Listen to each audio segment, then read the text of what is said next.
Luca Nation. So if you guys are tuning in, you have, I mean, Cage gets these DMs all the time. We want to hear you guys banter. All right. They've been saying that all week. We had a 10 for 10 series, Women of the Hobby. If you guys haven't listened to that, please go back and listen and support. It took a lot to put that together, and we really put it together. One, we get to meet amazing women that are coming up in the hobby. And two, it just shows you guys a little bit of a different perspective into things, right? But today's guest, and I'll tell you, man, we're 645 episodes in. I think the coolest thing, Cage, is the people we've met. Like, we got to meet Nat Turner, Ken Golden, Gary Vee, Patrick Bet David. We've met people from all walks of spinach. I mean, I can't name everybody.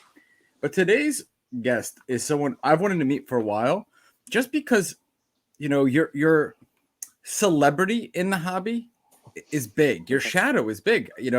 There's all of these stories about you, Jason. And I'm here to find out, what's true, what's false, and actually get to learn a little bit about like the man behind it. So the man, the myth, the legend. Remember that shirt? Jason Koonce, man, I really want to welcome you to the Lucas Tigers and Bronze show. It's truly a pleasure. My dad sneezed. That means Pravda in our culture. Pravda so. means whatever you just said is true. Bless you. He clearly is a legend. Appreciate it, guys. Appreciate having me on. Listen, the stories you heard, they pale in comparison to the actual truth. Jason only lets a little bit of the stuff get out there. You know what I mean? The real stuff, the public doesn't get to hear. Look at his poker face, Cage. So people don't realize this. People don't realize this. This, all you guys have, the money, the cards, the fame, it started from 1999 poker when we were in our basement dealing cards. Mike Money, what was it? Moneymaker? Won the World Series, and everyone was like, yo, I'm doing this. Moneymaker was 03. Moneymaker was 03. But yeah. But correct me if I'm wrong there. Is poker not the prequel to everything that we've seen from there on out?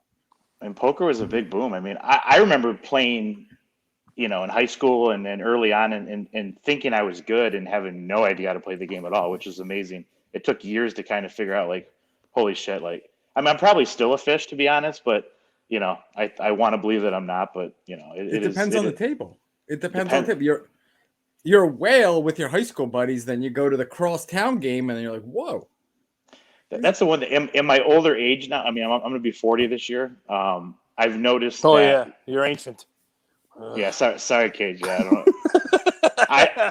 I've been doing all this so long. I do feel like I've been doing cards since I was like 12, like real serious into it since I was 12. So I do feel like a dinosaur now. But like poker is the same thing as cards. Like at least I'm smart enough now to, if the table is really good players, to just walk away. In my 20s, I would say I don't give a shit. I'm going to try to defeat the best players in the world and just get my ass crushed. So yeah, I've matured.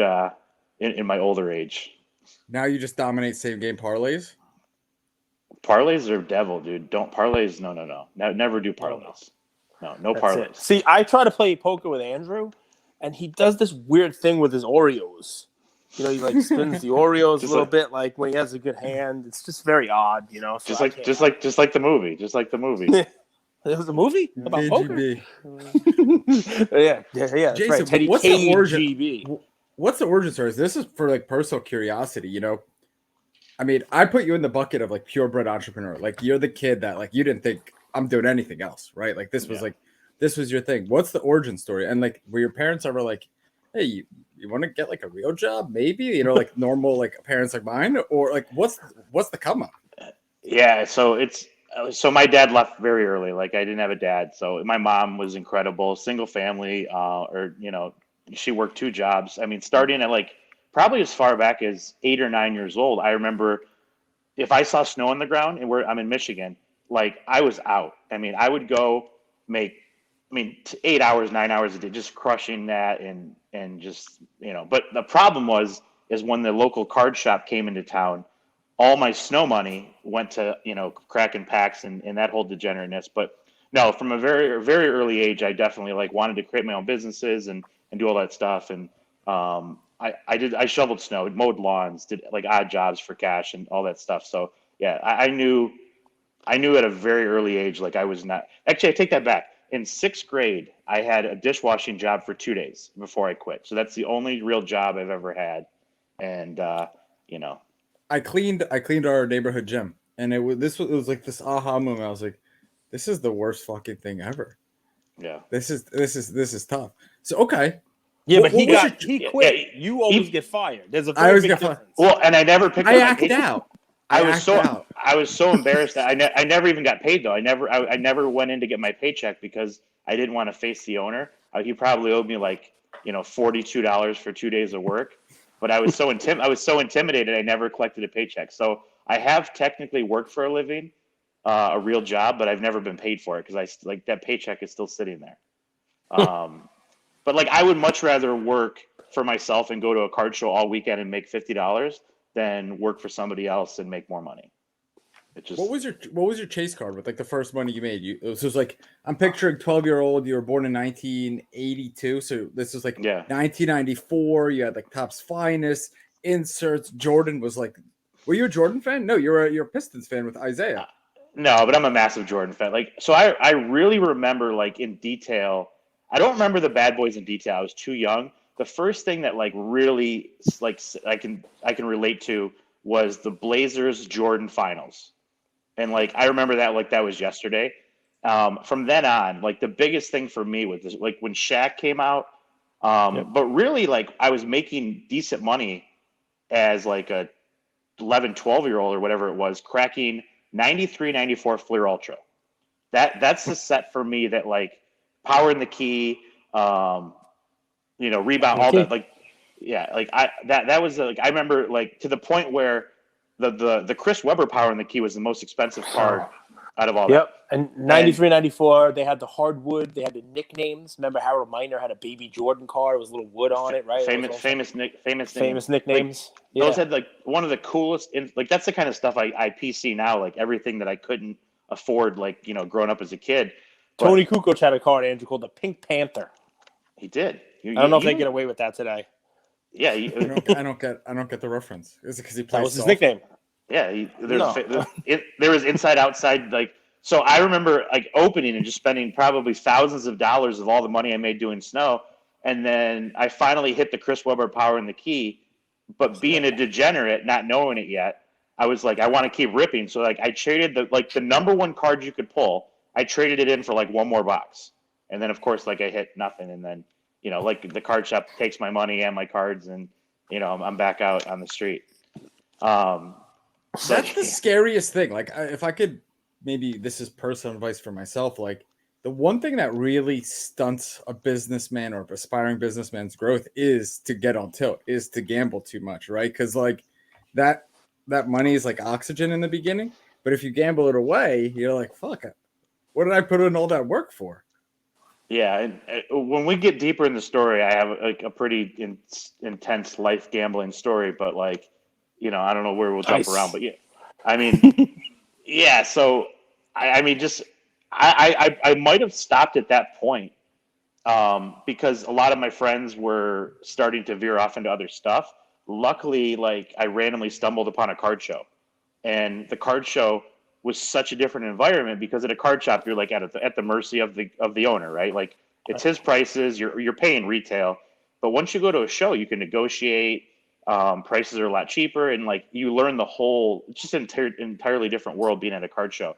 So in Michigan, we have these shows called Gibraltar, which people would fly in from all over the country, and they were every 2 weeks. They were probably like 400 or 500 table shows.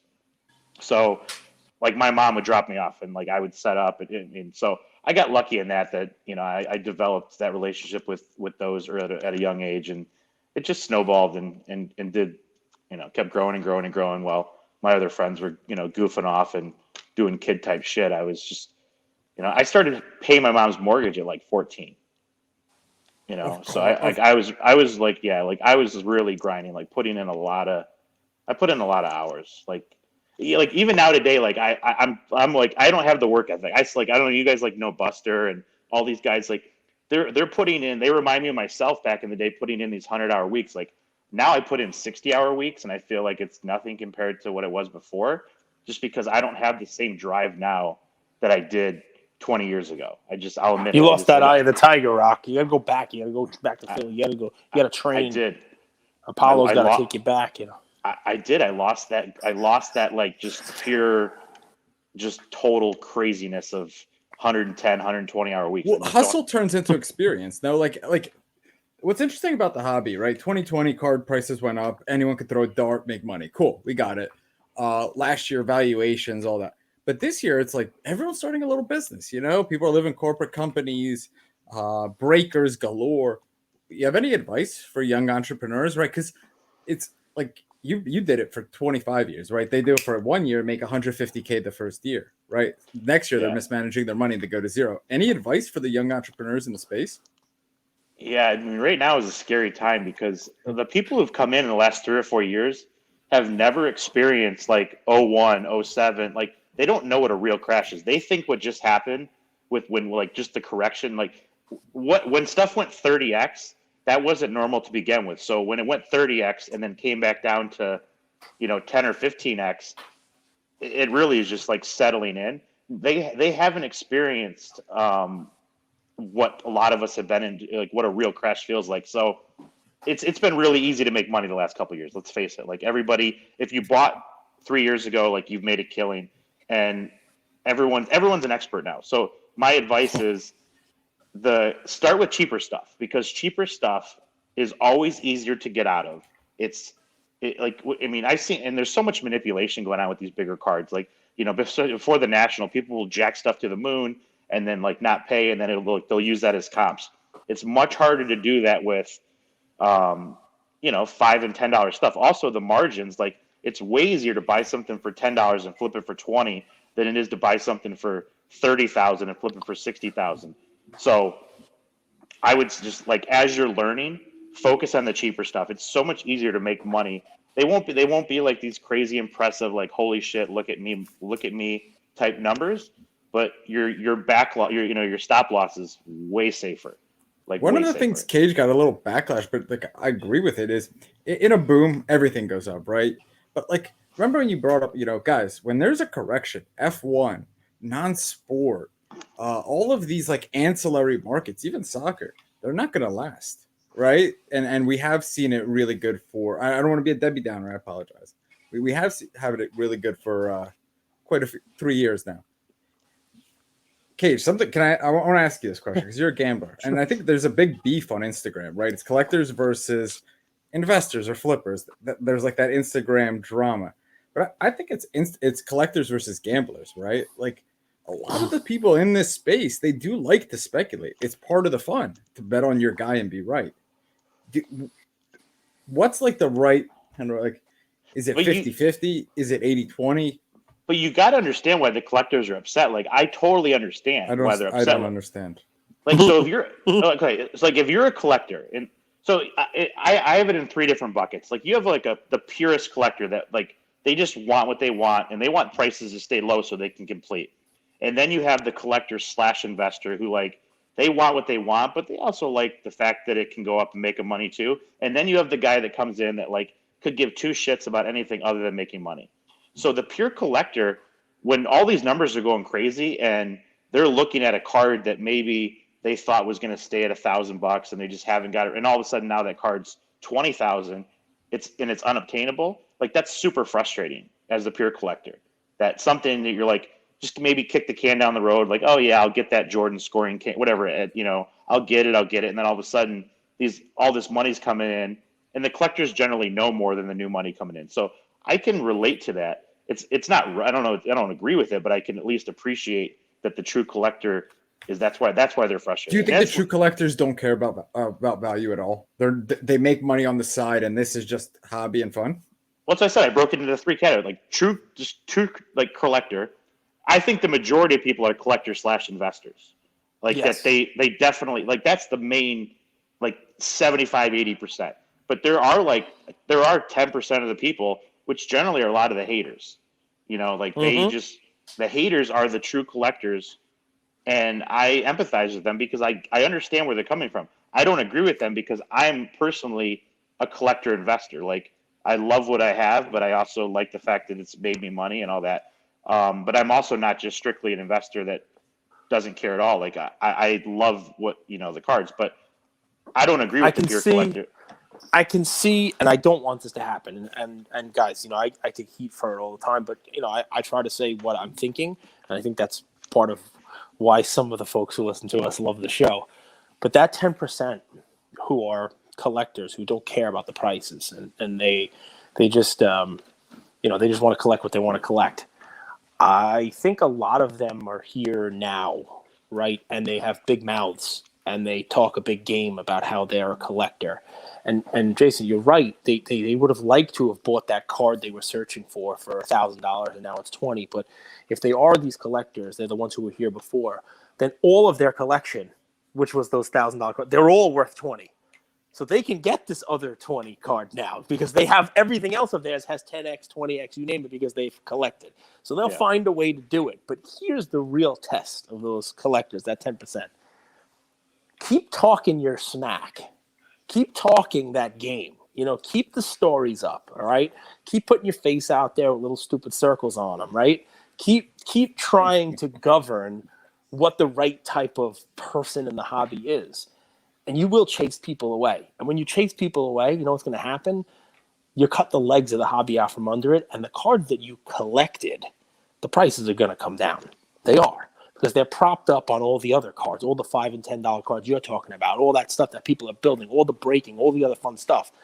And when the prices come down, we'll see if they're really true collectors. I agree 100%. And and the we'll see funny how thing happy is, they are then.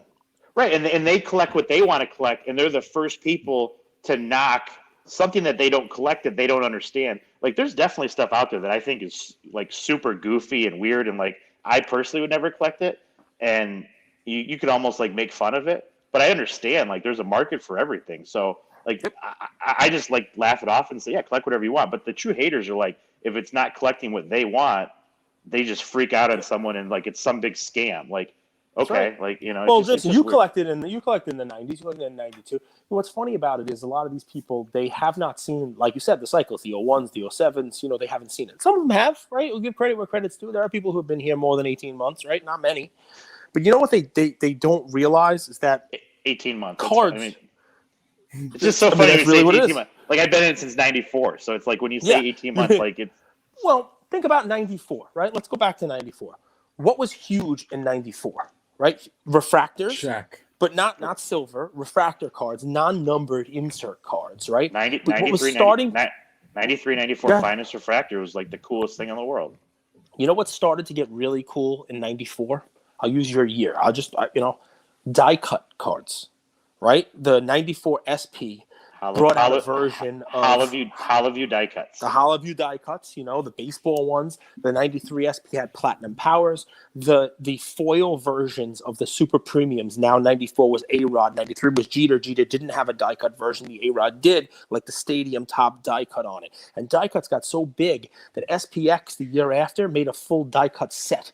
The Upper Deck SPX football, they were basically like an oval card with little die cuts on it. Everybody wanted die cuts. Die cuts were like 2 times the price of the regular cards. It was like the rage. If you were collecting, you collected die cuts. Now die cuts, people hate them. Yeah. Right? Nobody wants a die cut, right? If you got the Giannis 2013 Prism, the die cut card is pretty rare, but nobody wants that. Nobody wants the card that's cut. Nobody cares about it, right? I do. You should see my PC. Like, my PC that like I just have in pages. Like, I have all the refractor sets. Like, I have stuff that, like, there's stuff in there that has no value, and then there's the die cuts, all the stuff that I think is cool, and then there's stuff that's valuable, but like it's stuff that I'm just gonna give to my kids at some point. But that's the stuff that I like. But yeah, like I agree. Like today, people, it's hard to appreciate. Think about it though. If you go time capsule, you and I in '94. Right, the 92 Bowman Super Premium set, Mike Piazza was a huge card, right? Jeff Bagwell's cards were humongous cards. His 93 Finest baseball card, the Rookie Sensations, Flair Rookie Sensations, that was like the biggest pull you could get, right? It wasn't numbered, it was insert. Jeff Bagwell Rookie Sensation was like, every kid was looking for that damn thing, right? If you time capsule that, right, you know what that looks like? That looks like Kabooms and Prism Gold right now. Right? And if you fast forward 20 years from now, people might want something completely different. 10 years, 15 years, or whatever it is. Just like if you go back in time and take a snapshot of what was big then, the collectors like you and I, a whole decade was framed on cards that nobody gives a shit about now. And I'm smiling because I'm just thinking of, like, you're literally reminding me of stuff, and it's like, Andrew, how old are you, Goldberg? 32. Okay. I used to collect Harold Davis and Brett Favre. I'm not in your guys' league right now. Okay. But I'm learning. No, but I enjoy this because I learn. Yeah, like it's just like he's bringing back memory. Like that's just like anything that brings you back to your childhood is where it's just the cool stuff. So I agree with you said it. Cage has range, man. The guy, hell, he's in NFTs. He's buying World of Women, minting them at National when I'm getting lit in his hotel room. And then he could go back and talk about 1908 Audi and educate our audience. Audi was 33, dude. I think that's why the viewers enjoy it, right? It's a little bit of the both. It's a little bit of the modern, a little bit of the old. I said it today or yesterday. I think a lot of people are history buffs, right? There's so much cool Providence story. What was your so you're collecting cars, just a business guy, hustler from a young age, single mom, put the family on his back, incredible. Just I think probably paying her mortgage is that's like every guy's dream. I don't know.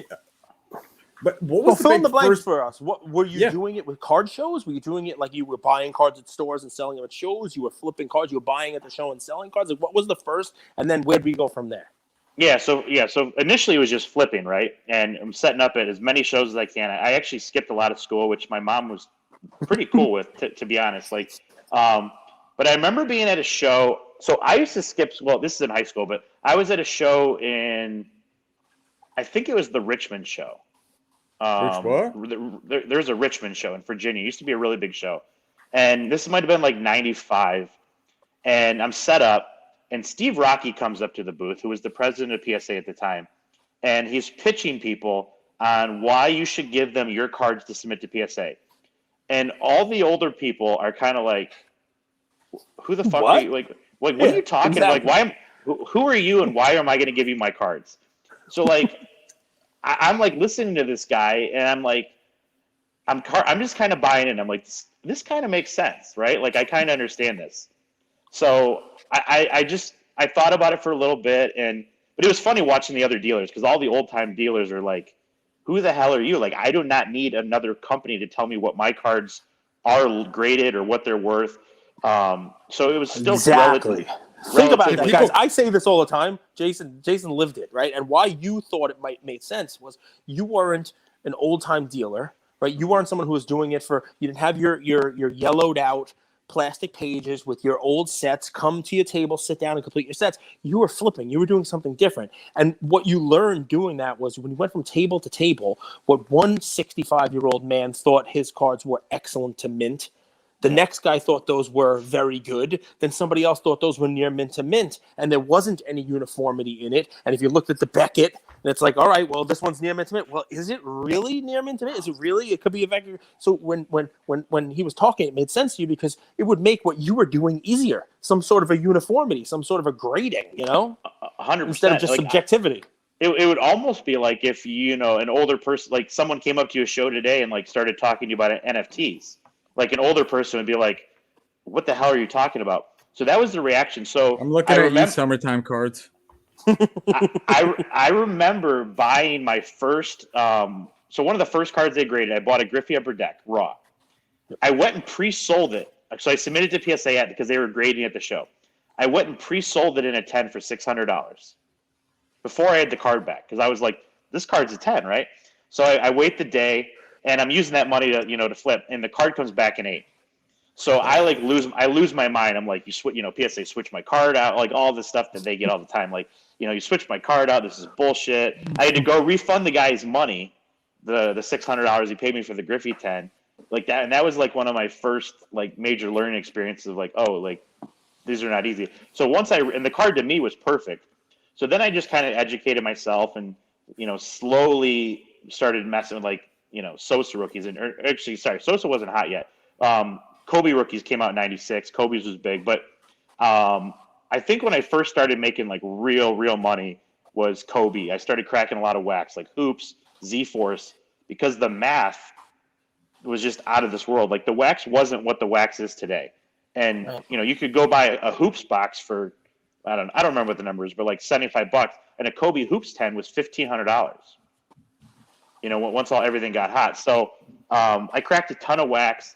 I was also one of the first people that, there weren't a lot of guys grading cards, right? And anybody who was grading, once they got the card graded, like it is like they thought that was set in stone. So like when they got a Griffey Upper Deck 9 back, in their world, like that card is a Griffey Upper Deck 9. So I think I was one of the first people, maybe like me and 2 or 3 other guys, that realized that this Griffey Upper Deck 9, there's a difference between like a nice 9 and a shitty 9. And, you know, maybe did this guy grade this card on a Monday? Like, Is Beckett around at this time? Is Beckett grading yet? Not yet. Yeah. Beckett was like 99 or 98 or something. So Beckett's not out yet. But so like, yeah, so sorry, the Griffey Upper Deck 9 situation, I kind of understood that like there was the human element to it, right? So like the guy's like, you know, hooks up with his wife the night before. He comes into the office, he's happy, he gives a 10. You know, he comes in on a Monday morning, he's pissed off, like it's a 9. So I was like, everybody just, yeah, those damn graders. Damn graders. But everything in the late 90s was fresh, so I could walk around and look through and just look for high-end 9s. I actually had some people that would let me, because you could review cards too, right? You didn't need to crack it. Like I cracked an insane amount of stuff, but I would have dealers that would loan me inventory, and I would work deals out with them. So I'd say, all right, give me like, I'd take like, I don't know, 50 grand worth of stuff after I look through all of it, and I'd pull out a bunch of nice 9s. I'd take it to PSA. I'd review everything, and they'd bump, you know, maybe 5 or 10% of the cards. I would go back, and the deal I'd worked out with is I'd pay the person a flat fee plus maybe like 120% of retail of the, you know, of whatever the card was. So I was kind of free rolling it in that aspect of it. And then same thing when Beckett came out, like cracking in PSA 9s, going for Beckett 9.5s, but just like the whole cracking game. And you know, now everybody's doing it. Like you see, it's almost impossible. Plus, and now everything's been upgraded. For like, I haven't really graded a whole lot in the last couple of years because that like now you crack stuff out and like more than likely it's going to come back a lower grade. You know, the companies are grading harder. Everything that's possibly upgradable has already been upgraded and tried. You know, like now it's people are trying to reinvent the wheel. Like they come up with this. I actually had a guy during COVID want me to sign an NDA. He's like, I got the greatest idea. I have the greatest idea in the world, but I want you to sign an NDA. And I'm just like, I'm not signing an NDA. I don't give a shit. So finally he goes, okay, Jason. He goes, this is what he goes, let's buy the 100 nicest Jordan 9s we can find. And let's crack them all out and send them back in and see how many 10s we get. You get mostly like, 8s. Right. I'm like, hey, genius, like, welcome to the hobby, you know, like that hasn't been done. You know, like the Jordan 9 pop is like 2,700. The reality of that pop is there's probably only like 1,800 9s. But there is still opportunity with that. It's just more people are doing it, so there's less good inventory out there. Way less good inventory. I mean, like it was a free for all. Like, I mean, back in the day, like there's so much fresh product out there. Do you think PSA from day one was a grader or market maker, or both? Do I think what there was PSA what? So are they grading cards or are they making a market? Because they have to know they can't just give unlimited 10s of the best card. They definitely do population control for sure. Like if a Ricky Henderson 10 comes out, like if you could submit nice Ricky Henderson 10s for the next 6 months, like you're not gonna like another Ricky Henderson 10's not gonna hit. Like that's just they were smart enough to not flood the market with that. But no, they completely changed the market. They turned it from just, you know, he said, she said to an asset. Like it's not 2 dealers arguing over, you know, oh, my card's this, my card's this. No, like we have a third party saying it's this, and like we now have numbers to work off of. So like grading is definitely a necessary evil. There's a lot of messed up shit with grading. We all know that. But like the funny thing is when people get pissed off at grading, the alternative is hilarious. Like when they think, oh, the world would be so much better without grading. Oh, would it? Like there would be, you know, you talk about the wild, wild west. It would just be tons of just fake people buying fake Jordans at shows left and right. Like the fraud would be out of this world. Like it would be mind blowing. So, you know, are you worried about, like we had Card Collector 2 on, you know, there's a junk card era. This might be a junk slab era. Is there any truth to that? And I do want to talk about ISA and get into that as well. Are you worried about the junk slab era at all? Yes and no. So from what I understand, I mean, for what talking with people, I know that they printed 50 times as many Lucas as they did. I'm talking about Prism now. So they printed 50 times as many Luka as they did Giannis. They printed 3 times as many Zion as they did Luka. So there's 150 times Zion as there are Giannis. So you could still make an argument that like Giannis Prisms are a rare card, low pop. The base, right? The base, yeah, like it's still a good card. It's nice to have stuff numbered. The Zion number. If you guys haven't seen the clip, it's maybe like 20 posts down. Cage is bashing his head when I say Giannis is a play, and he's like, "No, Tim Duncan's a play," and he like hits his head. You guys have seen that episode. I actually have a rule. I love Tim. Tim Duncan's amazing, but I have a rule because Shaq has never taken off. I no longer invest in centers, and I only invest in football. I only invest in quarterbacks. Like never again will I touch a non-quarterback. And in an NBA, I'm just tired. Like I every time I invest in a center, I just get crushed. Tim Duncan is like the greatest top 10 player of all time, and like the guy gets it's like Shaq gets no. It's just stupid. Don't get me started. Like I mean, it's the dumbest thing ever. Like Shaq changed. Shaq is like one of the most iconic world figures, and like his Beam Team 9's like $400. Like I know there's a lot of them, but still like it's a joke. But anyway, so yes and no on your question. I am scared because like I think the Zion pop is like 20,000 now or in tens. In the 10. Which is a massive number.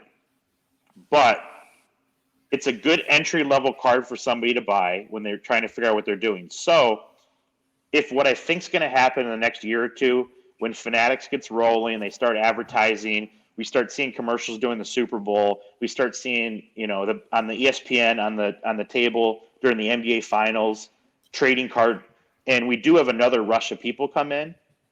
Whether it's hundreds of thousands or a million people, all of a sudden a 20,000 pop count.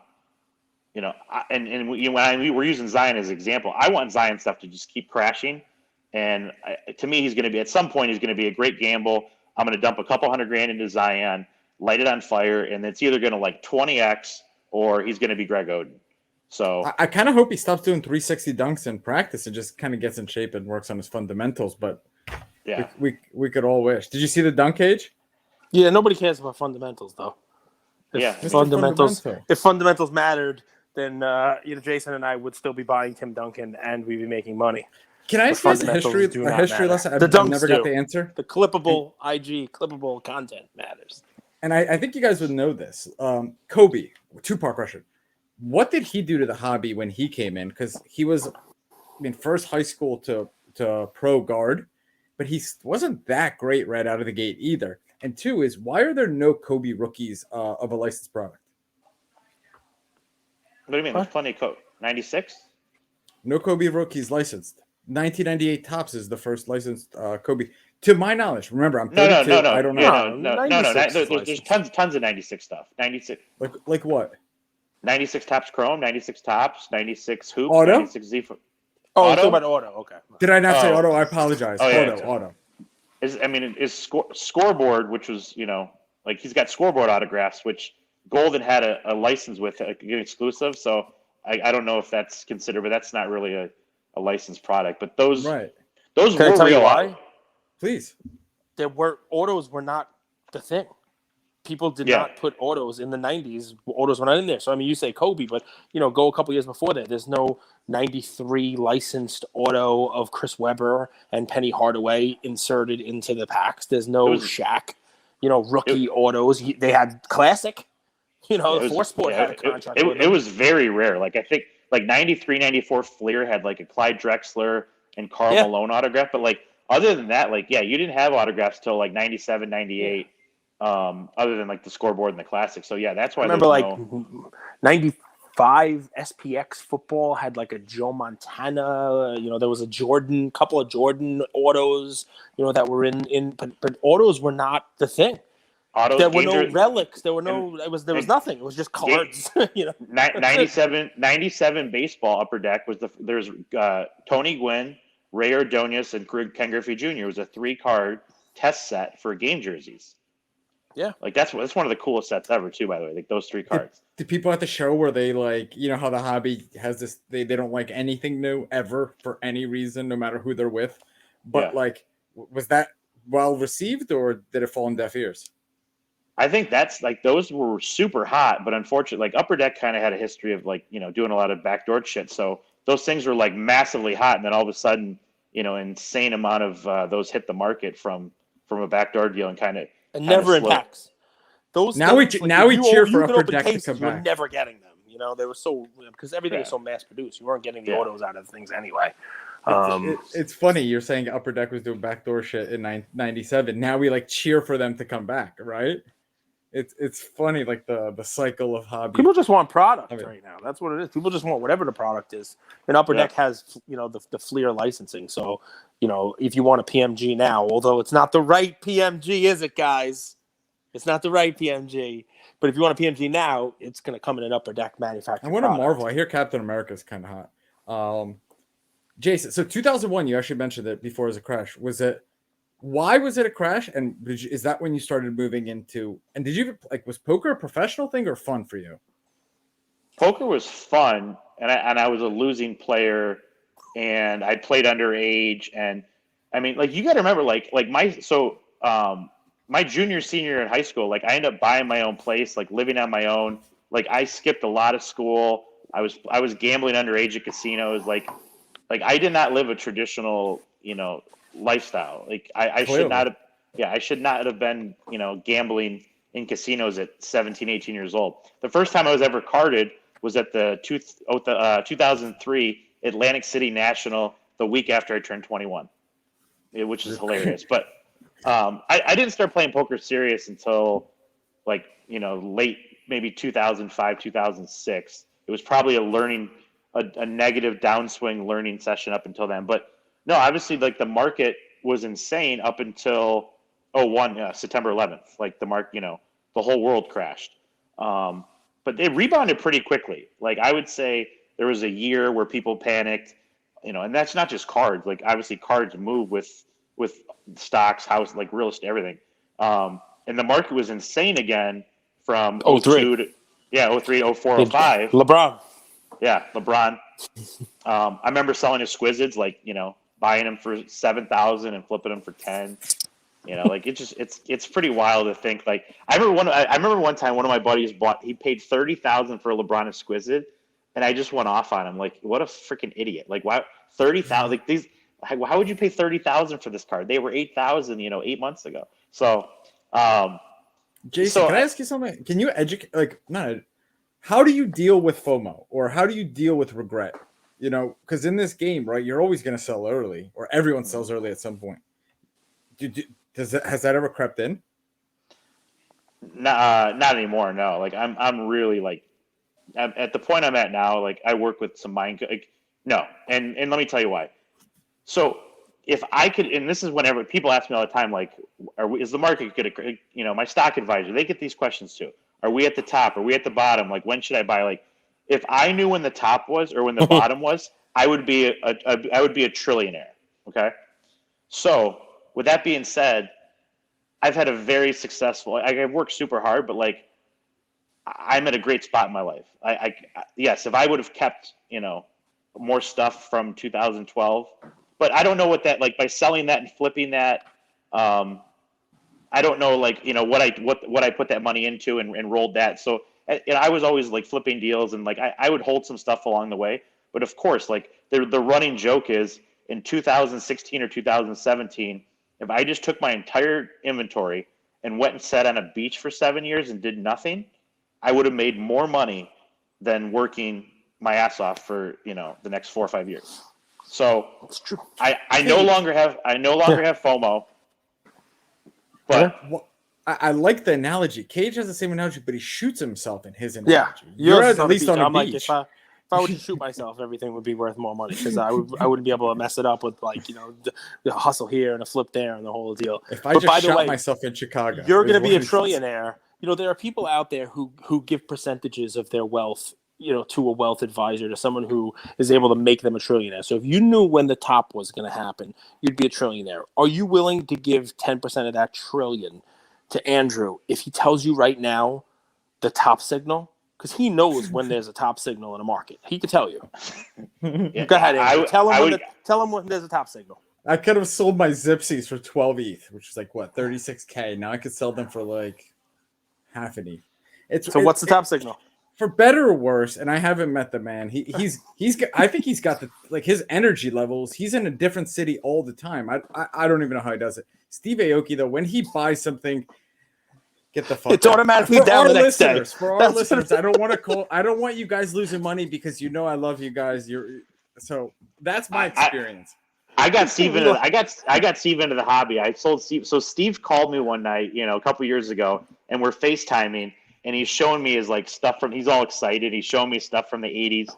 That's one of honestly one of the saddest things about what we do is we probably get 50 to 100 collection call emails a week, and 95%. I'm sure you guys know this is you have to let people know in a nice way that they have dog shit, and it's like. Yeah. It just sucks because they're so excited. So like, talking about Steve, he's FaceTiming me, like he's so geeked up showing me like his 1990 Griffey and all this stuff. So I had to just let him down like, Steve, this stuff's not worth anything. And it is what it is, but let's get you on the right path. The first group of stuff he bought, he did really well. The second group of stuff, like he bought at all different levels, like some stuff, but like he did buy a couple vintage cards that he's doing really, really well on. But then he bought some like Luca's at the top. Yeah, like there's definitely like a 4-month span that everybody in the world wishes they would have unloaded everything they own. Like, like I get this all the time. Like, me, Gary, all these guys like pump, dump, whatever. Like, I still have 90% of the stuff I have had pre-COVID. Like, I wish I would have been able to know that. What was it? Was it like February last year? Was when like the peak of whatever. Mm-hmm. Yeah. Yep. Yeah. Like, yeah. If I had a time machine, I'd go back and sell like. I still have like I think it's like 62 or 72 Bird Magic 9s. And like I just love that card. I think that card's like that's one of my just favorite cards. It's so iconic. Irving's on that too. Yeah, that's what I'm saying. Like, yeah, it's just like that card is in my mind. You have 10% of the pop of 9s then. I think I have more. I think I have more than that because I'm guessing like a lot of them were cracked out going for. But anyway, so like yeah, that card hit $75,000. Like obviously, yeah. I wish I would have sold every single one of them for $75,000 and bought them back. Jordan 9 says $75,000. Like, if we would have known that was the peak, I'm sure we all would have just got rid of all of our shit. And what do you think about Gary makes him so polarizing? Right, like they have a V Friends auction right now in Golden. I'm interested to see how it does, but like. The comments of people really irk me on Instagram. Like I always have to remind myself, internet and Instagram isn't real because it's just people with no accountability that can say whatever they want. But I'm curious, like Gary has, out of all the people, right, we could talk about, Gary has put out content for free for 10 years. He's made people a lot of money. People have invested in VFriends are sitting in, 1.5 ETH, now it's 16 ETH. So like out of all the culprits, and I understand why people go after, but out of all the culprits, him is a very interesting one because he's done a lot of right. I'm curious your take. Why do you think he's so like people have such a venom towards him? I don't know. Gary's one of my best friends. Like I love Gary. So the reason this podcast happened like right now is I've been trying to get on with you guys. I actually had a flight to New York tonight. I have meetings with Gary and some other people tomorrow in New York. My son came to me earlier in the day and said, "Hey, Dad, can we go watch Sonic again?" So I was like, "Yeah, I'll take you and see Sonic again." So I canceled my flight to New York. I was like, all right, I'm free. Let's do this. But like, yeah, I was going to go hang out with Gary. Like Gary's one of the, like, it's hard because like you see people talk about pumping and dumping. Like Gary's never sold a card. Like, they don't realize that. Like Gary's never sold a card. Like he's bought a lot of card and he's in a no-win situation. Like if he talks about something, he's pumping. So he can have as many asterisks next to what he says or whatever. And I don't know what triggers people, but like, the guy is one of the hardest working, most legit humans. They don't understand that, like, I don't know what his worth is, but like, let's say he's worth $700 or $800 million now with everything he's got going on. Like, he's not going to risk his entire platform that he's built to try to make a quick $100,000, $200,000, $1 million. I don't know. It's weird. Like, I can't figure it out. Like, I don't know if it's jealousy. I saw someone like massively hating on him. And then I actually looked back on the person's Instagram and the guy like a couple years ago had bought all of Gary's books and was like hyped on Gary. So I don't know if it's something where, and I've seen this with me too. Like I try to respond to as many people as I can. My team does, but it's just overwhelming. Like we have so many, or and Instagram, like a lot of the stuff goes to, I don't know if it's like a junk folder or whatever, where you don't even see it, but people that requests. That's where all my like when the ladies that I've gotten kind of big on the show, they're all right. in the requests right now. Yeah. So like I try to respond to as many people as I can. Yeah, I'm sure it's Phil, right? Like, are you single? You're single, right? I am. Lady. Yeah. The true reason for the 10 for 10. Yeah, oh God, this guy's such an idiot. Listen, Gary's done some very influential things in the hobby, right? And we could probably do a top 10, biggest things that Gary Vee's done for the hobby. But number 1 and 2 are very easy. 1, I only have an Instagram account because he told me to do it. So anything that you've seen me in, Mint Collective, you name it, it's because I sold him cards and he's like, you gotta get on Instagram. And when I got on Instagram, he introduced me to this handsome gentleman here. And we have 700 episodes of a podcast that's put together because of Gary. So, take it for what it's worth. I mean, I'm really talentless, so I realized my only talent would be showing up every day. I was like, I got nothing else. I was like, I might as well show. I think so. And I've seen this in myself. And when you're young and you see other people having success, right? It's easy to get that, man, I missed out, right? Like I saw that even with V Friends, because if you guys go back a year ago and listen to our episodes, I didn't understand it, right? Yeah. And that venom seeps in. I was like, fuck, how did I miss out? I followed this guy for so long. It was right under your nose, right? It's that hindsight bias. But I think it comes from like a scarcity mindset to think that opportunity is never going to come again.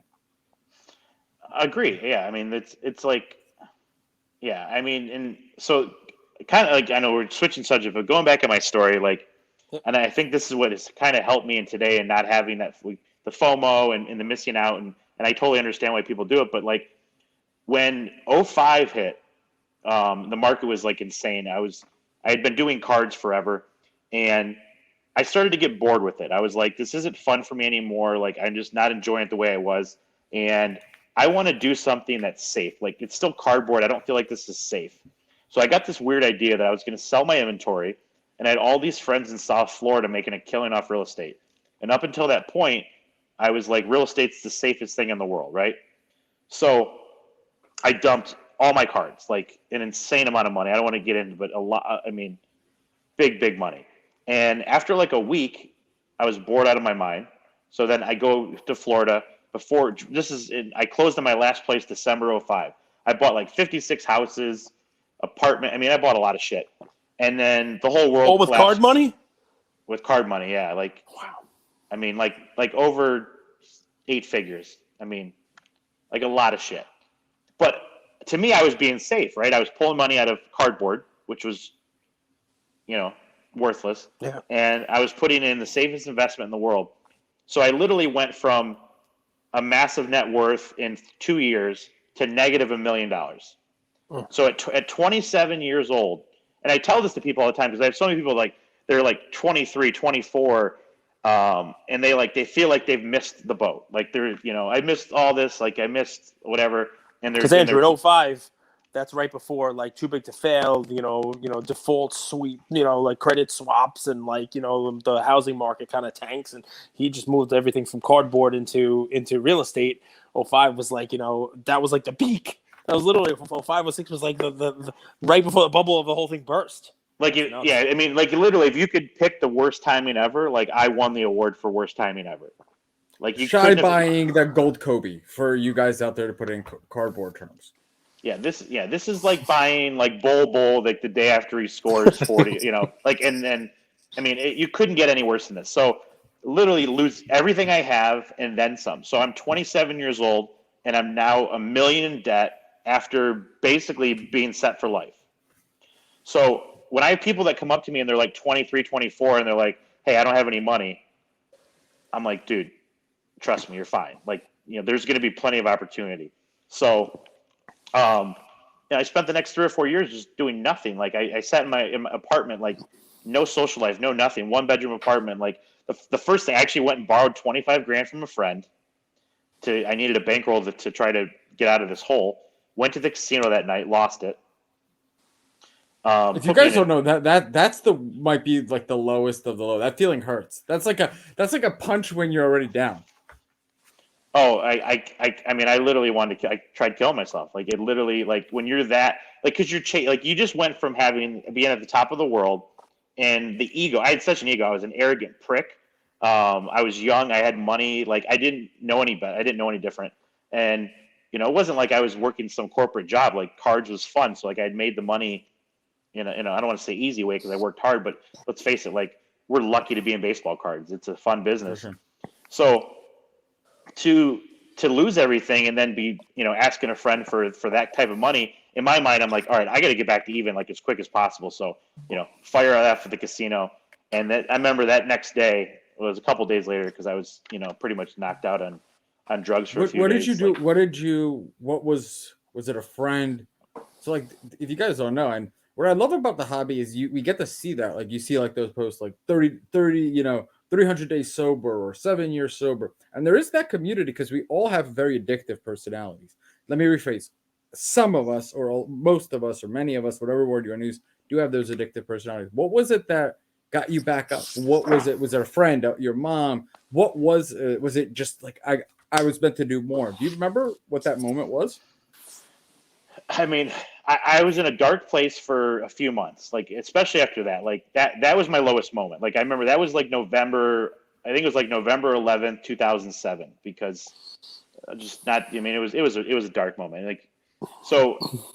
After that, I realized like, okay, 25 grand's not going to do it. Like I need a bigger bankroll. I need to stop thinking in the mindset I need to get it all back immediately. I actually went to Matt Baer, who I don't know if you know Matt Baer. But Matt Baer runs MJ Holdings. He's probably he's super close friend.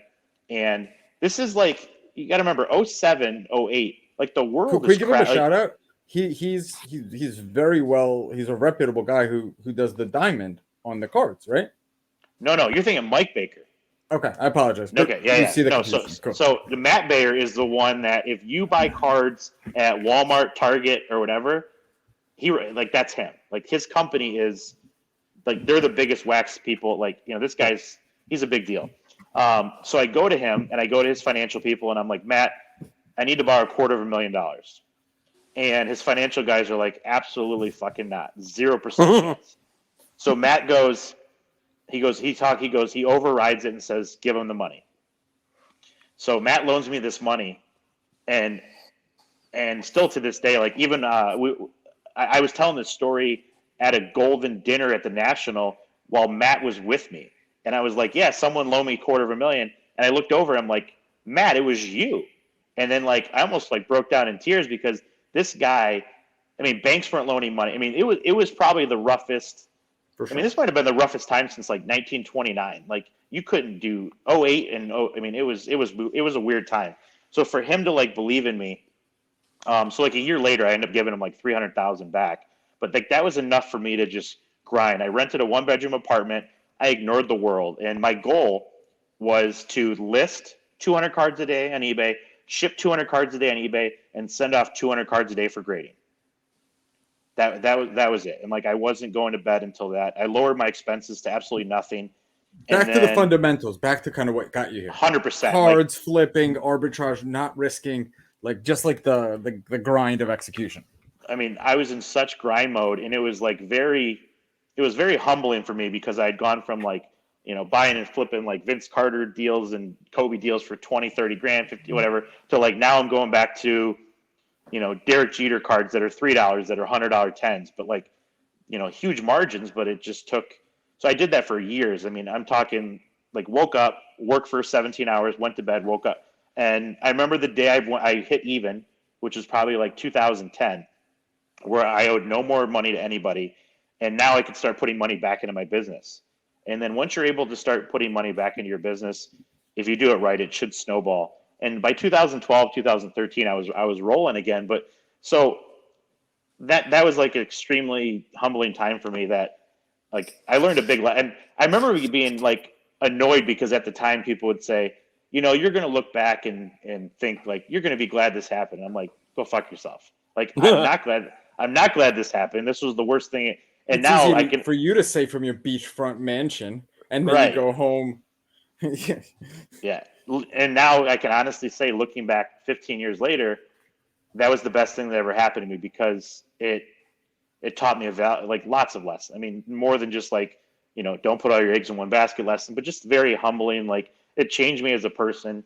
And it was one of the best things that ever happened to me. Because at some point I was going to go broke. Like the way I was living is like, if I got to 100 million, I would have said, okay, let's go all in and try to get to the, the way I was living my life was total gamble, all in, all in, all in, all in.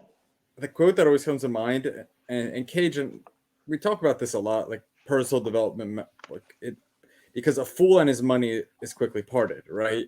So it's like you could make the money, but if you're still kind of foolish in here, now I'm again speaking to myself, guys, 32, going through it, learning it all. A fool and his money are soon parted is such an interesting one. I'm lucky, Kate.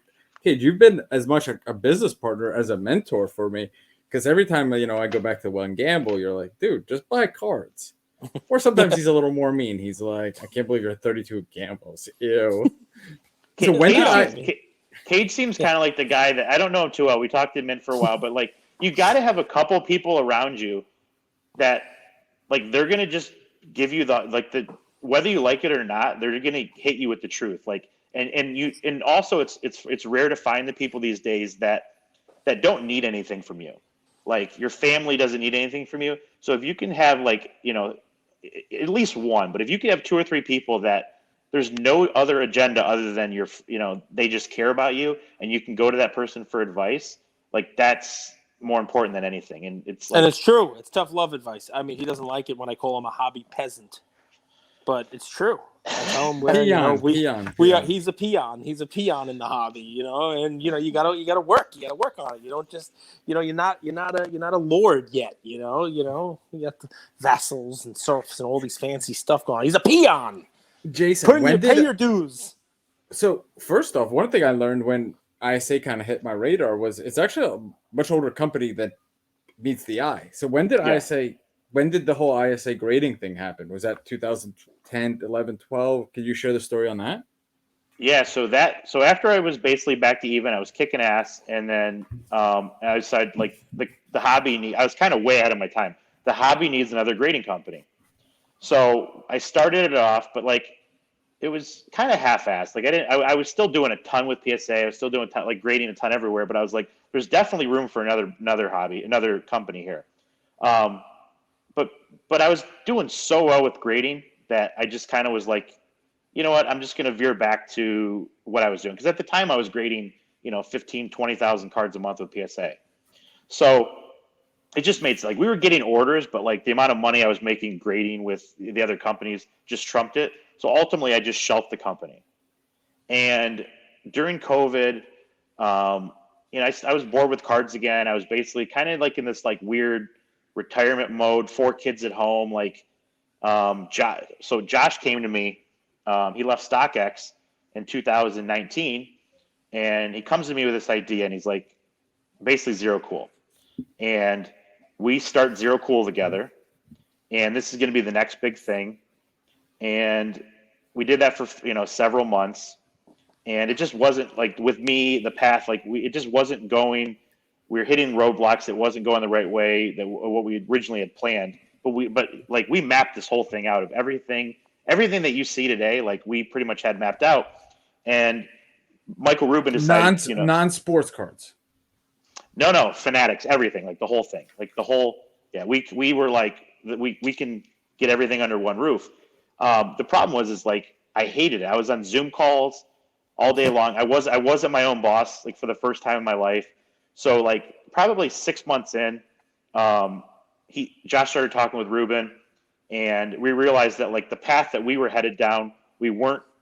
Michael Rubin's a billion times more powerful than I am, and so he came. By the way, if you guys don't know Michael Rubin's story, this guy, first off, Philly legend, got to give him a shout out. Started a ski school in Philly, which was crazy. Go and listen to Michael Rubin's story if you guys haven't. Incredible story. Yeah. Surgeon. Yes. Michael's like, a goat of business. I mean, it's insane. So, yeah, so Josh and I are super close, but I wasn't enjoying myself. Obviously, they decided to shift paths. It was a perfect opportunity for me to kind of, go do my own thing. They reinvented the company and brought Ruben on board, and obviously, you guys see what's happened with that. So I'm in this spot where I'm like, I'm going back and forth. Like, do I, just spend time with my 4 kids, and like really is what I wanted to do, but the entrepreneur in me is like, same thing that happened in '05. After like a week or two, like you can only sit on the beach for so long, right? Before you get bored out of your mind. Like if you're a true entrepreneur, doesn't matter how much money you have or anything, like you got to be doing something. Like there's some people that could build a business, retire, and then just do nothing. Like that's not me. I have to be constantly doing everything. So while this is happening, so many people are like, Jason, you're an expert in grading. You have this. Why don't you put a bunch of money, get some other investors, and like revamp this whole thing and really make a play to be like a number 4. Like I have no illusions. Like we're never going to be PSA. PSA is a monopoly. They're too big. It is what it is. But if more people keep getting in the hobby, the grading turnaround times, all this stuff, like there's definitely a need for a quicker turnaround time, a $50 to $1,000 range. Somebody to just not pay $300 and like I said, there's multiple examples I could give you of why there's a need, but it was really just out of a passion. At this point in my life, it was less about money now and more about building an actual business to help people. And the resubmission rate on ISA stuff right now is like almost 100%, which is wild. Like people that submit once I think it's like 97% of people have submitted a second, third time. So like they're super happy with the product. Outside, the only people that don't like the product are people that obviously have never submitted and are going to voice their opinion. So that's kind of where we're at today. Like that's on a day-to-day basis. Like I still have one of the biggest collections there is behind Nat and a few other guys that is like my investments long-term that I believe in. And, this is my business like that I spend a lot of time with. So for the folks out there who are listening, why ISA, especially given the fact that there are so many different options now, right? And already you started off by saying you're not looking to, to be PSA, right? And it's not going to happen. But there is room for way more than that, right? So, but why? Why, and why is it different than, I don't even need to name. I mean, you guys can just fill in the blank with any other letter combination, right? Talk about your company and what it is and why 97% of people come back to it, I guess. Yeah, I mean, the holders are amazing. And like the grading accuracy so far. So the guys that have been grading with ISA have been with me, the two guys, and then we just brought it. 2 guys have been with me since 2010. So they've learned from me. And then we have another guy that came on in 2016 who's an absolute genius as well. So our graders, I would put up against anybody else. Like we especially in the first couple months, we got hit with so many fake Jordans, all that stuff for me. We're actually going to film something, I think, next week I'm always joking, like I can spot a counterfeit Jordan from a mile away. So we're actually going to have a real Jordan and a fake Jordan, do a distance test and see how far away I can spot it. But like that's the kind of stuff where that's how I got. So my first like really big card when I got back into the hobby on Mercari, I bought a fake Jordan. Believe it or not, it was the day before Copast. I will be like, this will be imprinted in my mind, and I took it to get like a friend to look at it. He's like, dude, this is fake, man. I told him it was fake as soon as he showed me the picture of it, and it was this. It didn't have the ghost man. Little guy was setting it on fire, and I'm like, "Come on, that's not a real Jordan. It's a fake Jordan." It's not a good. It's not Vegas, Dave. It's not a good feeling. So like, I mean, and I saw some other startup companies. I'm not going to name names, but they were grading a lot of fake stuff. They were grading a lot of trim stuff. They were grading a lot of altered stuff, and I was just like, people need another option of accuracy grade. Like at some point.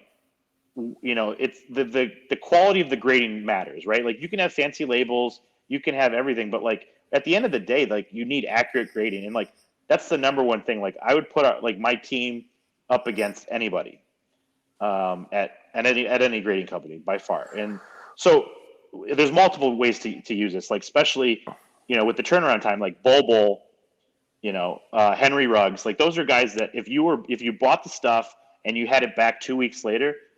even if you got 50% of the value of maybe like say a PSA 10 or versus an ISA 10, it's a heck of a lot better than getting the card back a year later and selling it for nothing. Football rookie, like the quarterbacks, when they get hot in August, you want to have that stuff graded and turn around and be able to flip it right away rather than get it back at the end of the season. Think of all the Gardner Minshews sitting and grading still. Exactly. Like you don't even want the cards. Do you have back. a few? Maybe. Gardner still could be good. I invested really heavy in that draft class. I have a lot of Minshew. I have a lot of Kyler Murray. I have a lot of Haskins. R.I.P. Dwayne. Dude, how crazy is this? I was in Miami, and he was at the booth next to us at Live nightclub. I was with him like an hour and a half before everything. I mean, it's just wild. Like, woke up the next morning. I was like, what the hell are you talking about? So, I mean, that was crazy. Hit by a car crossing the road or hit by a dump truck? Hit by a dump truck, which is, I don't know. It's just a weird, life's weird, man. I do think those stories, they put things in perspective pretty quick when you see those. 24 years old, like it was wild, man. So and he had a fresh start in Pittsburgh. It was because you start to like kind of ask yourself, like, am I doing it right?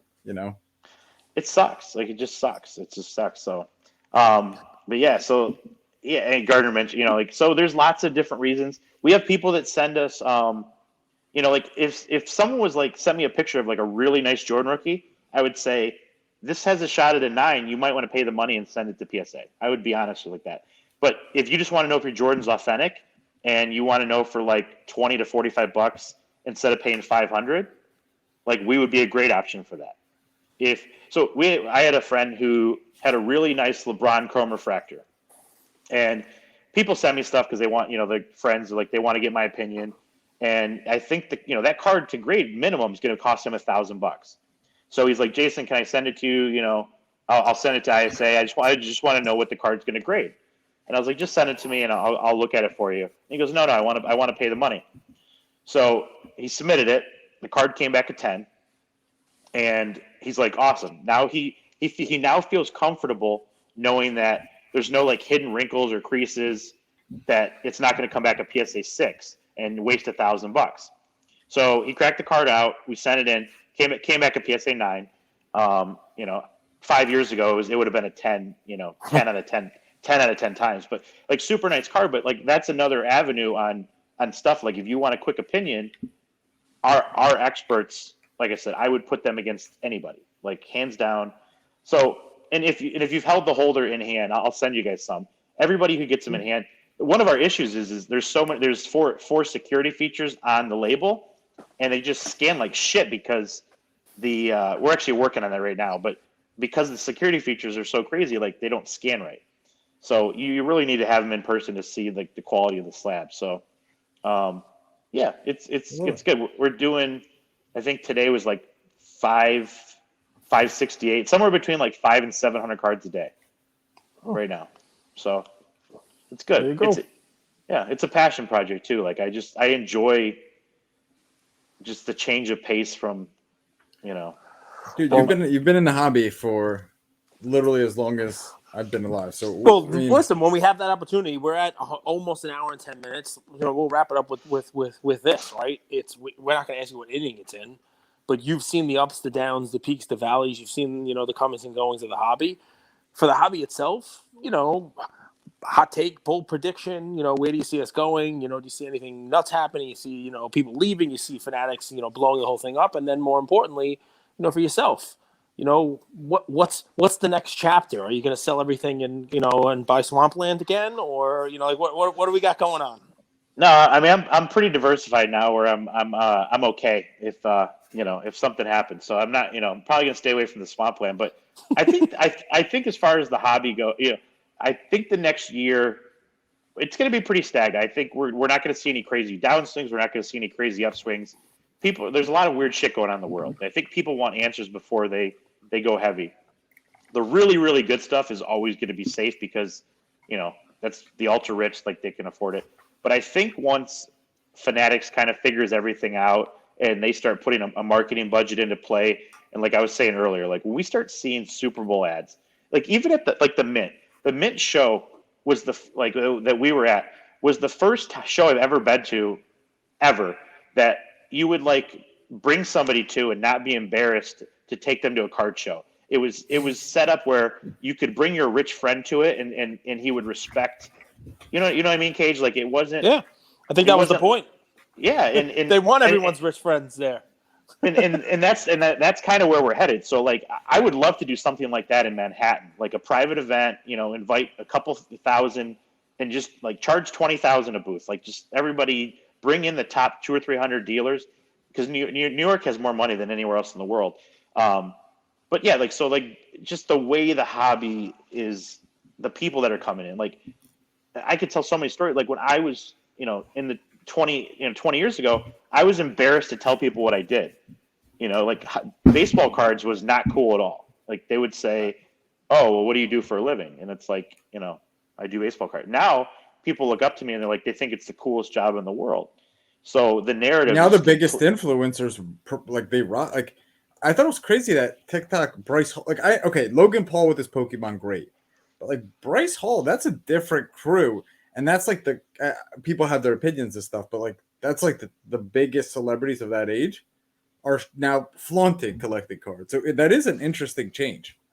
Yeah, it's wild. Like I wish, like if I had an iPhone in like 20 years ago and actually recorded in some of the content that I had, it'd be pretty wild. We lost Cage.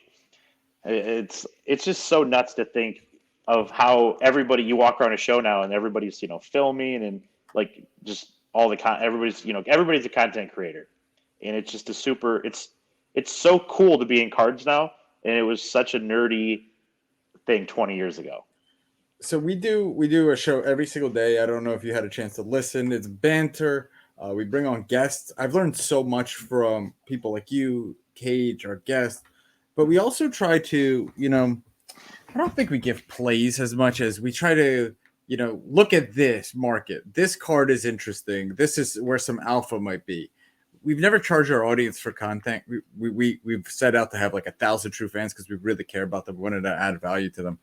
What's an idea? What's a card they should look at? What's some alpha? What maybe one piece of advice for the the 2,000-3,000 people that listen to us daily that you might have? And we'll leave with that. Go slow is and I said this earlier. Like I like the cheaper stuff first. Definitely don't go on one of these. Like stick with what you know. Like don't this Marvel stuff. I see people get FOMO, like we talked about, and this Marvel stuff that I don't know anything about it. I stay completely away. Like I know basketball, I know cards. Like I don't know Pokemon. Like so I don't invest heavily in Pokemon. Like don't get influenced into some wacky idea, whether it's wacky or not. Like, and even if you would have made a bunch of money, don't beat yourself up over it if you don't know anything about it or you don't have a passion about it. But ultimately, like, buy what you love, buy what you like, and become knowledgeable in that arena. Like, if I'm a huge basketball fan, vintage basketball, it's like 80% of what I have is basketball. One of the most recent things I've gotten into is video games. I don't know anything about it. Like I didn't know anything about it. I'm just a total nerd I'm buying back my childhood. I didn't want anybody to tell me. Like I knew some people, like some experts, but I just wanted to buy. Cage, I talked about video games really quick, just for a second. Cage has done every episode on an iPhone, which shows his dedication to what we really do. And if I were to guess, I'd put a bet on his phone died. If I were to guess, I know the man pretty well. Jason, I got to tell you, you're a Pistons fan, right? I'm a huge Pistons fan. What they have with Sadiq Bey and Cade is a really interesting future. They're two of the bigger guards in the league. People don't realize Cade's a big dude. We're a young team. I mean, Isaiah Stewart. I mean, like next year, yeah, Stewart. Next year is going to be fun. But yeah, I'm a huge Pistons fan. Like I'm like 15 minutes. I'm the biggest like U of M guy. I do a lot of U of M. I have courtside U of M tickets, so I go to more U of M games just because it's 15 minutes and it's the Pistons is 40 minutes, Would you fire Juwan Howard for slapping the player? Is that putting you on the spot? Can I say no comment? I mean, it's just a weird thing. Like, I mean, so I've talked with some of the people in Michigan, and I know that it's a 3-strike policy, and right now he has 2 strikes. Oh, So I know that the next thing that he does, I think he's out for sure. But strikeout or home run? One strike. no, I think he did something before. I think he has 2 strikes right now. I love it. He's 1 strike away. I mean, so Dewey, did you win the bet? Did your phone die? Is that what it was? 100%. Okay. Come on, this is the whole day of work, commute. Spend the day in the city, come back home. Charge the thing. 11:30. This is what we do for you guys. You guys listening? I mean, you got to prep for this. You're going to be on the phone with Koonce. So we could talk all night. So you got to like charge the phone and prep. I should have known. I watched the live with you and Rick Probstein, and he's like, up early and goes to sleep early, and you're like, all right, we're exactly the opposite ends of the spectrum. When you're going to sleep, I'm waking up and partying. You finally go to sleep. He wakes up in the morning. You guys. So Rick and I talk a lot at like 4 o'clock, 4 in the morning. It's hilarious. Like, I'm still up and he's waking up. He's one of the hardest working guys I've ever met. Like, he's insane. I think it's a father-son business, right? His son's in it too. Nah, his son.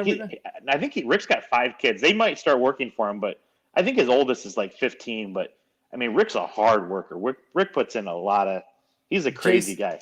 Jason, on that court behind you, who's the coolest? Like, who for you was like, whoa, I can't believe this guy's playing there? And who was the best player that you're like, this guy's got game?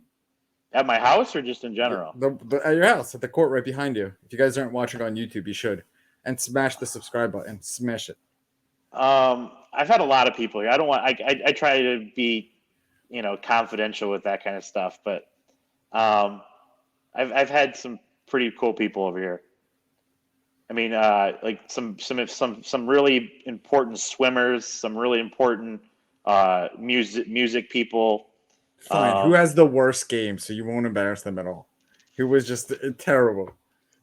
Never mind. Cage, any final questions? I mean, we could talk all night, really. I like these episodes. The kids are in bed. The kid. I'm up. His phone's charged. Cage's phone's charged now. We're here. I mean, like, I have nowhere to go, so I canceled my flight. I'm a free agent tonight, so it's up to you guys. Whatever if go for it.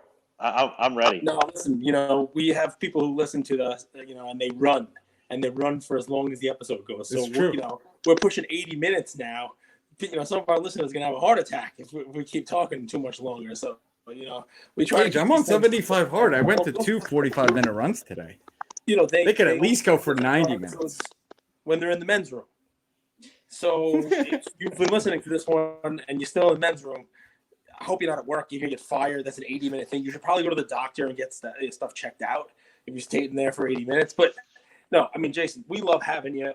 It's we gotta have you back on because I feel like we only scratched the tip of the iceberg here. We only scratched the surface with some of your stories.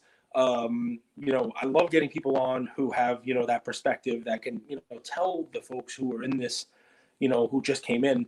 It's not always rosy, but at the same time, for them to hear from you, who's seen it up and seen it down, seen different markets go up and down, that you don't expect it to collapse now. You expect, it's going to be flat, and, expect fanatics to come and really pump some real energy and some excitement into this, in the very near future, which is good. If you're listening to this, that should be a good thing.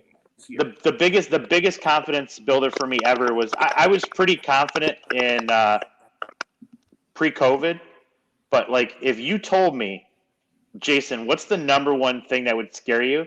And I would say a global economy meltdown and sports gets canceled. Like, and if you told me that was going to happen, I would say cards are going to zero. So the fact that like all that happened and cards are still where they're at today, I don't want to jinx this and say the market is indestructible or foolproof, but it looks pretty damn legit now. And we have legit money coming in.